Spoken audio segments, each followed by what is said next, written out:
नमस्कार, मैं हूं जायरा। एपीएन के लोकप्रिय कानूनी प्रोग्राम लीगल हेल्पलाइन में आपका स्वागत है। इसमें हमारे कानूनी विशेषज्ञ रोजमर्रा की जिंदगी की समस्याओं से जुड़े कानूनी मसलों पर आपकी शंकाओं का समाधान करते हैं। आप भी इस प्रोग्राम से जुड़ सकते हैं और फोन करके कानूनी राय ले सकते हैं। आज हम आपको लोक अदालत से जुड़ी जानकारी देंगे और साथ में अपनी कानूनी समस्याओं का लोक अदालत के जरिए कैसे समाधान करें ये भी बताएंगे। लोक अदालतें ऐसे मंच या फोरम हैं जहां न्यायालय में लंबित या मुकदमे के रूप में दाखिल नहीं किए गए मामलों का सौहार्दपूर्ण तरीके से निपटारा किया जाता है। ये सामान्य न्यायालयों से अलग होता है क्योंकि यहाँ विवादित पक्षों के बीच परस्पर समझौते के माध्यम से विवादों का समाधान किया जाता है। लोक अदालतों में मामलों को सौहार्दपूर्वक निपटारा करवाया जाता है। जिस प्रकार गांवों के पंचायतों में विवादित पक्षों के बीच समझौता करवाया जाता है, उसी प्रकार लोक अदालतों में भी समझौता करवाया जाता है। लोक अदालत की स्थापना का विचार सबसे पहले पूर्व प्रधान न्यायाधीश पीएन भगवती ने किया था और सबसे पहली लोक अदालत का आयोजन 1982 में गुजरात में किया गया था। 2002 से लोक अदालतों को स्थायी बना दिया गया। लोक अदालतों में सभी दीवानी मामले, वैवाहिक विवाद, नागरिक मामले, भूमि विवाद, मजदूर विवाद, संपत्ति बंटवारे संबंधी विवाद, बीमों और बिजली संबंधी आदि विवादों का निपटारा किया जाता है। तो ये तो थी बुनियादी जानकारी। लोक अदालत पर ज्यादा जानकारी देंगे हमारे आज के कानूनी विशेषज्ञ अधिवक्ता विद्योत्तमा झा जी। विद्योत्तमा जी आपको लोक अदालत से जुड़े तमाम कानूनी पहलुओं की जानकारी देंगी। लोक अदालत से जुड़ा कोई सवाल है आपका तो आप फोन करके हमसे राय ले सकते हैं। हमारा फोन नंबर है 012061273937। इसके अलावा आप 012061273938 भी डायल कर सकते हैं। तो लोक अदालत से जुड़ी कोई भी जानकारी आपको चाहिए तो आप कॉल कर सकते हैं। और हमारी अधिवक्ता विद्योत्तमा झा जी भी जुड़ चुकी हैं हमारे साथ। मैम, बहुत स्वागत है आपका। और पहला सवाल आपसे यही जानना चाहेंगे कि आखिर लोक अदालत क्या होती है और इसकी स्थापना क्यों की गई थी? लोक अदालत हमारे यहाँ ब्रिटिश एरा से चला आ रहा है और सबसे पहली लोक अदालत गुजरात में 14 मार्च 1982 को हुआ था और दूसरा महाराष्ट्र में 1984 में। उसके बाद हमारे यहाँ स्टेट लीगल सर्विसेज अथॉरिटी के तहत 1987 में इसे एस्टैब्लिश किया गया था जी। और अगर हम पीछे मुड़ के अपने इतिहास को देखें तो हमारे यहाँ पे पंचायत का बहुत टाइम से ट्रेडिशन रहा है। उस रिवाज के हिसाब से देखें तो ये वही है, लेकिन एक मॉडर्न फॉर्म में है।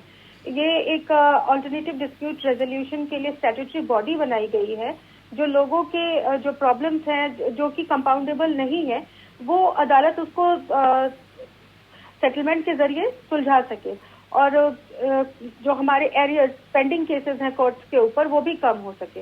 इसलिए लोक अदालत को एस्टैब्लिश किया गया है और इंडिया में ये काफी पॉपुलर भी हो रहा है विद टाइम, क्योंकि ये एक्सपेंसिव नहीं होते, इसमें इनएक्सपेंसिव है और ये लोगों के वीकर सेक्शन ऑफ सोसाइटी तक को रीच करता है। जी जी विद्योत्तमा जी, एक कॉलर हमारे साथ इस वक्त समीर जुड़ चुके हैं बेंगलुरु से। समीर अपनी बात रख सकते हैं, सवाल पूछ सकते हैं, क्या कहेंगे? जी समीर आप सुन पा रहे हैं मुझे? जी जी बिल्कुल। जी सवाल पूछ सकते हैं आप अपना, क्या जानना चाहते हैं? Good evening. बेसिकली मैं इतना जानना चाहता हूँ। जी हेलो। जी सुन पा रहे हैं आपको, कहिए। नहीं, मैं जानना चाहता हूँ कि बेसिकली मैं बैंगलोर में हूँ और क्या हुआ है कि मैंने एक होम लोन लिया था और कोविड के कारण पेमेंट्स में डिले हो गए थे और फिर वो गैप बन गया था। बट अब क्या हुआ है कि 14 साल पेमेंट भरने के बाद अब ये साल मैं सेटल करना चाहता हूँ मीन्स एक नेगोशिएटेड अमाउंट पे जी। बट ये बैंक का जो ड्रामा चल रहा है कि बस खाली धमकी देते जा रहा हूँ कि कॉन्फिस्केट कर लेंगे, प्रॉपर्टी जब्त कर लेंगे, लेटर तो दे नहीं रहे सेटलमेंट का, खाली बहाना बना रहे। जी, तो लोन से जुड़ा हुआ आपका सवाल है समीर यहाँ पर। हालांकि हम बात दूसरे मुद्दे पे कर रहे हैं। विद्योत्तमा जी आप जवाब दे सकते हैं। जी हम आपके सवाल का जवाब देंगे। विद्योत्तमा जी जवाब दे सकती हैं। तो ये सारे डॉक्यूमेंट्स लेकर उनके ऊपर केस कर सकते हैं, कोर्ट में जा सकते हैं और वहाँ के जो रिकवरी ट्राइब्यूनल है पहले तो वहाँ जाए और वहाँ से अगर बात नहीं बनती है तो फिर हाई कोर्ट। जी समीर, उम्मीद है आपको अपना जवाब मिल गया होगा। और चलिए फिलहाल आगे बढ़ते हैं हम विद्योत्तमा जी। और एक और कॉलर हमारे साथ इस वक्त जुड़ चुके हैं लखनऊ से, अमित सक्सेना। अमित, सवाल पूछ सकते हैं आप अपना, क्या जानना चाहेंगे? मैं ये जानना चाह रहा हूँ कि ये जो नाना नानी की संपत्ति पे नाती और नाती जो नवासी होती है उनका अधिकार होता है या नहीं होता है? जी, तो संपत्ति से जुड़ा इनका ये सवाल है विद्योत्तमा जी, क्या जवाब देना चाहेंगे?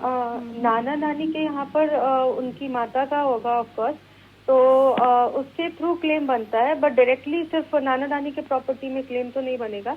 एंसेस्ट्रल प्रॉपर्टी में, पिताजी की प्रॉपर्टी में, पिता माता की जॉइंट प्रॉपर्टी में, मतलब किसी भी पेरेंटल प्रॉपर्टी में बनता है। और या उनकी माँ की कोई प्रॉपर्टी है, अगर ये डिक्लेयर उनकी माँ का अधिकार है तो वो उसके थ्रू मिल सकता है। जी, चलिए ठीक है, उम्मीद है आपको जवाब मिल गया होगा। फिलहाल आगे बढ़ते हैं विद्योत्तमा जी। अगला सवाल आपसे ये जानना चाहेंगे कि कब अदालत में कोई भी लंबित मामला लोक अदालत में जा सकता है? ऐसी स्थिति कब बनती है कि अदालत का कोई भी मामला लोक अदालत में जब जाता है? लोक अदालत में वो केसेस जाते हैं जो, जैसे कि वीकर सेक्शन है हमारी सोसाइटी का, वो अफोर्ड नहीं कर सकता, तो वो इस तरह से केसेस फाइल करके एप्लीकेशन डालते हैं कि हमारे मामले को लोक अदालत में डाल दिया जाए। कुछ मैट्रिमोनियल डिस्प्यूट्स होते हैं जो सेटलमेंट के लिए होते हैं, फिर एक्सीडेंटल केसेस होते हैं जिसमें सेटलमेंट की बात होती है। जैसे भी इस तरह के जितने मामले होते हैं, और वो स्पेशली वीकर सेक्शंस को ध्यान में रखते हुए इनएक्सपेंसिव बनाने के लिए door to door justice delivery के लिए ही बनाया गया है। तो अगर ऐसा कोई भी मामला जो किसी भी कोर्ट में पेंडिंग है और वो उस पर सुनवाई बाकी है, या कोई किसी रेफरल के थ्रू चाहता है कि उसका जो मैटर है लोक अदालत में सुना जाए, तो लोक अदालत तक मामला जाता है। जी जी, तो क्या अदालत में चल रहे केस को भी लोक अदालत में लाया जा सकता है अगर वो कंटिन्यूटी है वहां पर? हाँ, लाया जा सकता है। जैसे कि मैंने कहा, वीकर सेक्शंस को ध्यान में रखते हुए लोक अदालत की स्थापना हुई थी। तो वीकर सेक्शंस के लिए ही उनके रिक्वेस्ट पर, उनके एप्लीकेशन डाले जाने पर उसको लोक अदालत में ट्रांसफर किया जाता है, ताकि उनको एक तो स्पीडी डिलीवरी ऑफ जस्टिस हो, सेकेंडली इनएक्सपेंसिव या जो जिसमें खर्चा कम आता है, या उनका सेटलमेंट टाइम पर हो, और कोर्ट्स का भी जो पेंडिंग एरियर्स है वो कम हो। जी, तो अगर कोई भी केस हम लोक अदालत में लाना चाहते हैं तो इसकी पूरी प्रक्रिया क्या होती है? इसके लिए लोक अदालत में रिक्वेस्ट किया जाता है एप्लीकेशन के थ्रू कि उनके केसेस को वहां पर एडमिट किया जाए, लोक अदालत में एडमिशन के लिए डाला जाए। और जब और पार्टीज को भी देखा जाता है कि वो चाहते हैं या नहीं। अब जो मैटर्स लोक कोर्ट में ऑलरेडी चल रहे हैं उसके लिए हो सकता है कि लोक अदालत जाना पार्टीज प्रेफर ना करे, पर जनरली अगर ऐसा होता है कि लोक अदालत जा रहे हैं तो एप्लीकेशन के थ्रू होता है। और वहां पर ये पार्टीज को सिर्फ एक, क्योंकि वहां पर कोई ऐसी बॉडी नहीं बनाई गई है जो कि बहुत ज्यादा फोर्स कर सके, बट देन वो फिर भी परसुएड करने की कोशिश करते हैं कि मामले को सेटलमेंट के थ्रू निपटा ले, ताकि कोर्ट का प्रेशर कम हो। तो उसके लिए बस ये एप्लीकेशन का प्रोसेस है जो कि कोर्ट के थ्रू ही होता है। जी जी, तो जैसे कि आपने बताया कि जो वीकर सेक्शन है उनके लिए लोक अदालत काफी लाभदायी साबित होती है, तो क्या लोक अदालत में फीस भी लगती है? क्या अपने केस के लिए वकील अनुबंध करने की जरूरत होती है यहाँ? नहीं, लोक अदालत में फी नहीं लगती है। और जैसा कि पहले भी कि अदालत में चलता हुआ मामला क्या आ सकता है लोक अदालत में, वो इसलिए ही आ सकता है कि जो नहीं अफोर्ड कर पाते हैं उनके लिए जस्टिस को अवेल कराया जा सके। तो वहाँ फी नहीं लगती है और किसी भी तरह का कोई भी तरह का उनको चार्जेस नहीं पे करने पड़ते। इनफैक्ट जो कोर्ट में मामला चल रहा है वो भी अगर लोक अदालत आ गया ना, तो वहां पर जो फी उन्होंने कोर्ट फी वगैरह पे की है वो भी उन्हें रिफंड कर दिया जाता है। जी जी, एक कॉलर इस वक्त जुड़ गए हमारे साथ बोकारो से, अनिल कुमार। अनिल, अपना सवाल पूछ सकते हैं आप। अनिल, आप सुन पा रहे हैं मुझे? हाँ जी जी, सवाल पूछिए अपना। जी, अभी एक जवाब हम अनिल कुमार बोकारो से बोल रहे हैं। जी जी, कहिए। अभी एक जवाब हम सुने होम लोन के विषय में। तो हमारे साथ भी इसी तरह हुआ है कि आईसीआईसी बैंक में होम लोन का यहाँ पर आए घर पे, पूरी जानकारी पेपर सब दे दिए, बोला मिल जाएगा। 1 महीना 2 महीना वो पूरा एप्लीकेशन सब लेकर के क्लियर हो गया, आज देंगे कल देंगे ऐसे करके। उसके बाद बोलता है कि आपका रास्ता 5 फीट का है, लेकिन 5 फीट में वो तो पेपर हम सभी दिखा दिए थे, तो बाद में इतना 1-3 महीने के बाद बोला गया कि आपका जो रास्ता 5 फीट का है इसलिए नहीं मिलेगा। तो इतना जो परेशान किया और 3,000 रुपया फीस भी लिया गया। तो 3,000 तो ऐसे में अब आपको आगे क्या करना चाहिए ये जानना चाहते हैं आप। विद्योतिमा जी, क्या इनको सलाह देंगी आप? इनका जो भी मामला है ऑब्वियसली बैंक से इनका अब इनके लिटिगेशन होगा, उनको कोर्ट ही जाना पड़ेगा, क्योंकि अब बैंक इनका जो भी प्रॉब्लम है उसपे हो सकता है कोर्ट जो है रिकवरी, पहले तो रिकवरी ट्राइब्यूनल जाना पड़ेगा, वहां पर प्रॉपर्टी को लेके अगर कुछ इनका पैसे का मामला है तो वो निपटाए, और अगर ऐसा नहीं है तो कोर्ट जाए और कोर्ट जाकर वहां पर सारे इनका जब डॉक्यूमेंट्स कोर्ट चेक करवाएगी जैसे भी, तो उसके बाद पता चलता है कि किसकी पोजीशन सही है, फिर उसके अकॉर्डिंग फैसला होगा। चलिए ठीक है अनिल जी, उम्मीद है आपको जवाब मिल गया होगा। फिलहाल आगे बढ़ते हैं विद्योतिमा जी, क्या आपराधिक मामले में भी लोक अदालत में जाया जा सकता है, ये जानना चाहेंगे आपसे। जो कंपाउंडेबल नहीं है उनमें जाया जा सकता है। कुछ केसेस ऐसे हैं जैसे NI एक्ट 138 सेक्शन 138 का जो रिकवरी के मैटर्स होते हैं, केसेस होते हैं, उसके लिए जाया जा सकता है, उसमें सेटलमेंट्स होते हैं, और इस तरह के जितने भी केसेस हों जिसमें सेटलमेंट की उम्मीद होती है, उसमें वो क्रिमिनल हो या सिविल हो, क्योंकि कई तरह के मामले हैं, मैट्रिमोनियल भी हैं या एक्सीडेंटल केसेस हैं या पोस्टल टेलीग्राफ, कई तरह की केसेस हैं, तो उनमें लोक अदालत जा सकते हैं। जी जी, तो जो लोक अदालत होती हैं उनकी शक्तियां क्या कुछ पावर्स लोक अदालत के पास होती हैं? हाँ, लोक अदालत के पास सिविल कोर्ट के बराबर, क्रिमिनल कोर्ट भी, ट्राइब्यूनल्स के बराबर इसमें, क्योंकि इस तरह के मामले वो देखते हैं तो उतने पावर्स होते हैं, उस तरह के पावर्स होते हैं, और उनके यहाँ जो भी फाइनल जो वो अवार्ड करते हैं, पनिशमेंट बोले या डिसीजन बोले, वो फाइनल होता है, वो कहीं पे भी अपील नहीं किया जा सकता उसके लिए। तो उसके पावर्स बिल्कुल सिविल कोर्ट के बराबर होते हैं, एक नॉर्मल कोर्ट के जो पावर्स होते हैं वो उसके पास होते हैं। जी, तो लोक अदालत का जो जुरिस्डिक्शन होता है उसे कैसे तय किया जाता है?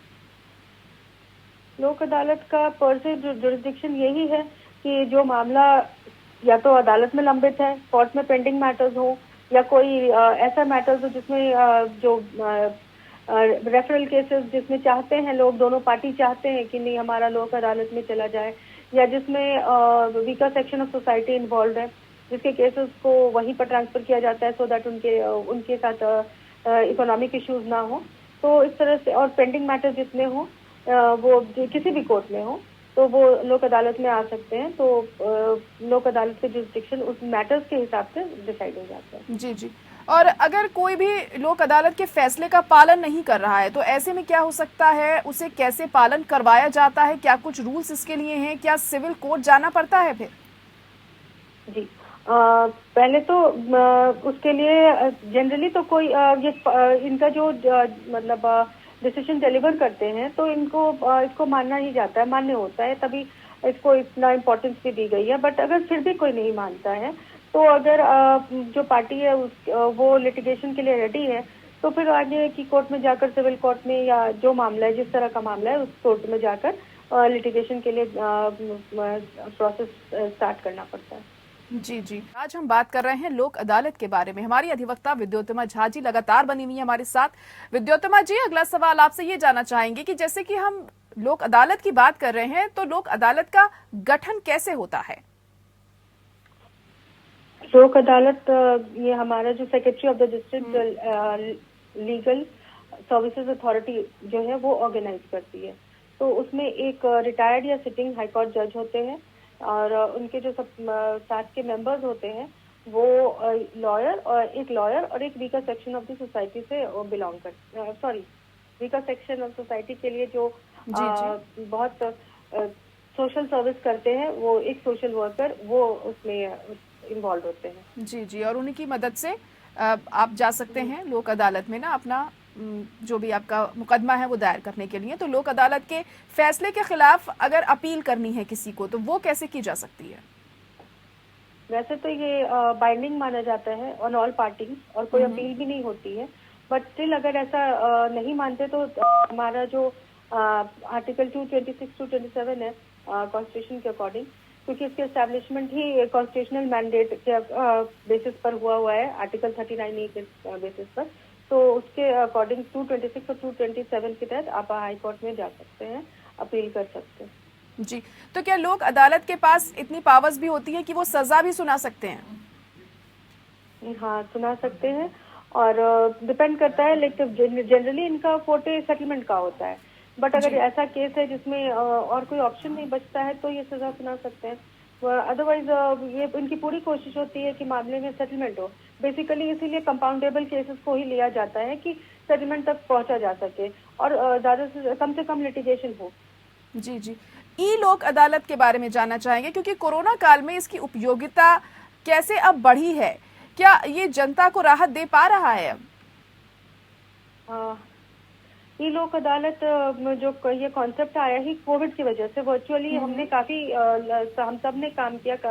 लोक अदालत भी उसी पेरिफेरी में आता है, तो इससे बहुत हेल्प हुआ है ऐसे टाइम में, टेम्परेचर्स टाइम में, जिसमें कि लोग निकल नहीं पा रहे थे, तो उनको जस्टिस फिर भी डोरस्टेप पे जाकर दी गई। और ये इसीलिए पॉसिबल हो पाया क्योंकि ई लोक अदालत का कॉन्सेप्ट इमर्ज करके आया। अगर ऐसा नहीं होता तो वो पॉसिबल नहीं था कि हमारे पास एरियर्स बढ़ जाते लिटिगेशन के, या कोर्ट के पेंडिंग केसेस जो भी हम समझे थे वो बढ़ जाते। तो उसको मेंटेन करने के लिए उस चीज को, और ताकि लोगों को प्रॉपर टाइम पर जितना पॉसिबल हो, एक जितने उनके पेंडिंग काम है कोर्ट के वो सारे निपटे, उसके लिए वैसे भी कोर्ट वर्चुअली चले हैं और ई लोक अदालत भी उन्हीं में से एक है। तो ई लोक अदालत अभी तक काफी सपोर्ट, काफी केसेस, ओवर 2 लाख केसेस ई लोक अदालत से सिर्फ साल 2020 में ही निपटाए गए थे, और अभी तक वो काफी कारगर साबित हुआ है। और अगर आई होप अब वैसे कोविड ना उस तरह से इम्पैक्ट ना करे हमारी सोसाइटी को, बट ई लोक अदालत से काफी हेल्प हो रही है। जी जी, काफी हेल्प हुई है उससे। और एक कॉलर इस वक्त विद्योत्तमा जी जुड़ चुके हैं हमारे साथ, प्रमोद जुड़ गए मुजफ्फरनगर से। प्रमोद, सवाल पूछ सकते हैं अपना, क्या जानना चाहते हैं आप? मैम, मेरा सवाल यह है कि मेरे पे एक क्या नाम के मेरा केस विचाराधीन है मैडम जी, तो उसमें मतलब हमारा सुलहनामा हो गया, मतलब वादी ने एफिडेविट दे दिया, तो मैडम क्या ये भी लोक अदालत में सुलझाया जा सकता है मैडम? क्या एक बार फिर से आप बताएंगे किससे रिलेटेड केस है आपका, किस चीज का केस है? प्रमोद जी, एक बार फिर से बता सकते हैं कि किस चीज का केस है आपका? मैडम ये क्या नाम के क्या सुनी हो गई थी मेरे बॉस से। अच्छा, कुछ कहा सुनी हो गई थी, कुछ आपसी विवाद हो गया था इनका किसी मैटर को लेकर? जी जी मैम। चलिए ठीक है, हम समझ गए आपकी बात। विद्योत्तमा जी, क्या सलाह देना चाहेंगी इनसे? आप बॉस पे इनके टिफ होने पर क्या सलाह दूंगी? इनका अगर हरासमेंट हुआ है या ऐसी कोई बात हुई है तो उस तरह की सेल होगा इनका ऑफिस में, उसमें जाके पहले तो कंप्लेंट करें। उससे बड़ी बात होती है तो फिर ये कोर्ट जा सकते हैं। जी जी, चलिए ठीक है, उम्मीद है आपको जवाब मिल गया होगा। विद्योत्तमा जी, ये जानना चाहेंगे आपसे कि जो लोक अदालत बेंच होती है उसमें कौन कौन होते हैं, उन्हें चुनने की क्या कुछ प्रक्रिया होती है? लोक अदालत के बेंच में सिटिंग हाई कोर्ट जज या रिटायर्ड हाई कोर्ट जज होते हैं, उनको उनके साथ उनको असिस्ट करने के लिए लॉयर्स होते हैं और सोशल वर्कर्स होते हैं। और उनको उनका बेसिस यही होता है कि डिस्ट्रिक्ट लेवल या हाई कोर्ट लेवल या स्टेट अथॉरिटी के लेवल पे उनका सिलेक्शन होता है जो उस टाइम पर, और ये भी है कि अवेलेबल कौन है सारा देखते हुए। जी जी, जो मध्यस्तर लोक अदालत होती है उसमें क्या अंतर होता है? मध्योत्तर लोक अदालत मीन्स यू मीन परमानेंट? जी जी, एक कॉलर इस वक्त जुड़ चुके हैं हमारे पास, विद्योत्तमा जी चर्चा करेंगे इस पर। एक कॉलर जुड़ चुके हैं, रवि दिल्ली से जुड़ गए। रवि, क्या जानना चाहेंगे आप? 308 का केस है, जिस वो कंप्लेंटेंट है वो समझौते में तैयार है, तो उसमें कैसे क्या करना चाहिए? कह रहे हैं कि 308 का कोई केस है, उसमें अगला पक्ष समझौते के लिए तैयार है, तो इसमें हमें क्या करना चाहिए, ये जानना चाह रहे हैं। ऑब्वियसली आप ये देखें, इनको अगर कोर्ट में मामले को बढ़ाना है तो कोर्ट में जा सकते हैं। अदरवाइज अगर सेटलमेंट करना है तो सेटलमेंट की बात है, तो सेटलमेंट के लिए इनको सोचना होगा करना है या नहीं करना है, और इनका जो स्टैंड है वो क्या है उस पर डिपेंड करेगा। चलिए ठीक है, उम्मीद है रवि आपको जवाब मिला होगा। विद्योत्तमा जी, अगर लोक अदालत में कोई फैसला आया है और दोनों पार्टीज ही को वो मंजूर नहीं है, तो ऐसे में क्या हो सकता है फिर आगे? अच्छा, और ये जो डिस्प्यूट रेजोल्यूशन है, लोक अदालत सिर्फ एक कंसिलिएशन का काम करता है। ये कोई लीगल बॉडी नहीं है कि वो उसके लिए फोर्स कर सके। तो ऑब्वियसली उसके बाद अगर कोई नहीं अग्री करते हैं उस तरह के सेटलमेंट के लिए, तो वो कोर्ट जा सकते हैं और कोर्ट में सुनवाई हो सकती है। वहाँ पे लोक अदालत में वैसे भी जो लिटिगेशन में मामले चल रहे होते हैं या प्री लिटिगेट स्टेट में होते हैं, वो भी आते हैं। तो इसलिए उन मामलों को लेकर आगे कोर्ट में जाया जा सकता है। बस ये है कि अगर लोक अदालत में सुलझ जाते हैं तो लिटिगेशन कम हो जाती है। चलिए ठीक है, बहुत शुक्रिया विद्योत्तमा झा जी हमारे साथ जुड़ने के लिए। बहुत अहम जानकारी दी आपने हमारे दर्शकों को लोक अदालत के बारे में। और इसी के साथ लीगल हेल्पलाइन में आज के लिए इतना ही। मुझे दीजिए इजाजत, नमस्कार।